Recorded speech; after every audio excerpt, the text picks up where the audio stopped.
വാർത്തകൾ വിശദമായി നോക്കാം. AI ക്യാമറ പദ്ധതിയിൽ കെൽട്രോണിനെയും സർക്കാരിനെയും പ്രതിരോധത്തിലാക്കി കൂടുതൽ രേഖകൾ പുറത്തുവിട്ട് കോൺഗ്രസ് നേതാവ് രമേശ് ചെന്നിത്തല 132 കോടിയുടെ അഴിമതിയാണ് നടന്നതെന്ന് ചെന്നിത്തല ആരോപിച്ചു. സർക്കാർ മൗനം വെടിയണമെന്നും ജുഡീഷ്യൽ അന്വേഷണം വേണമെന്നും അദ്ദേഹം ആവശ്യപ്പെട്ടു. പങ്കെടുത്ത കമ്പനികളുടെ technical evaluation summary report, financial bid evaluation summary report എന്നിവയാണ് ചെന്നിത്തല പുതുതായി പുറത്തുവിട്ടത്. കെൽട്രോൺ വിളിച്ച ടെൻഡറിൽ പങ്കെടുത്ത അക്ഷര എന്റർപ്രൈസസ് ഇന്ത്യ പ്രൈവറ്റ് ലിമിറ്റഡ് എന്ന കമ്പനി രജിസ്റ്റർ ചെയ്തത് 2017 10 വർഷത്തെ പ്രവൃത്തി പരിചയം ഉണ്ടാവണമെന്ന നിബന്ധന പൂർണ്ണമായും കാറ്റിൽ പറത്തി. യോഗ്യതയില്ലാത്ത അക്ഷര എന്റർപ്രൈസസ് പ്രൈവറ്റ് ലിമിറ്റഡിനെ എങ്ങനെ ഉൾപ്പെടുത്തി? ഇതാണ് നമുക്ക് അറിയേണ്ട ഒരു പ്രധാനപ്പെട്ട കാര്യം. പദ്ധതിയുടെ ടെൻഡർ നേടിയ SRIT ട്രാഫിക് നിരീക്ഷണത്തിലുള്ള ക്യാമറ വെച്ചുള്ള മുൻപരിചയം ഇല്ല. അത് കാരണം അവർ 5ഓളം കമ്പനികളെയാണ് ആശ്രയിച്ചത്.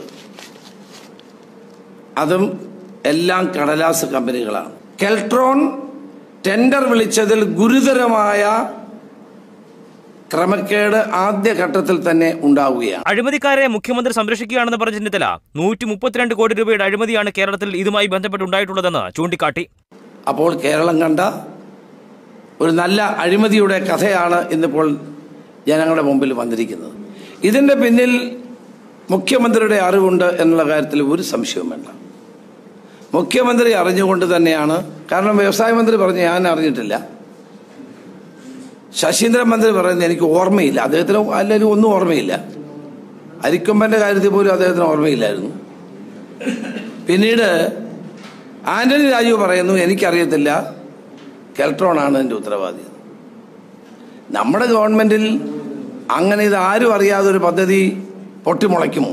കരാറുമായി ബന്ധപ്പെട്ട രേഖകൾ പുറത്തുവിടുന്നതിൽ സർക്കാർ ഏജൻസികൾ പാലിക്കേണ്ട മാനദണ്ഡങ്ങൾ ലംഘിക്കപ്പെട്ടു. രേഖകൾ പലതും വെബ്സൈറ്റിൽ പ്രത്യക്ഷപ്പെട്ടത് 2 ദിവസം മുമ്പ് മാത്രമാണ്. സർക്കാരിന്റെ ഉത്തരവ് ലംഘിച്ച് ഇതെല്ലാം മൂടിവെക്കുകയാണ് കെൽട്രോൺ ചെയ്തതെന്നും ചെന്നിത്തല ആരോപിച്ചു. News desk, Kerala vision news.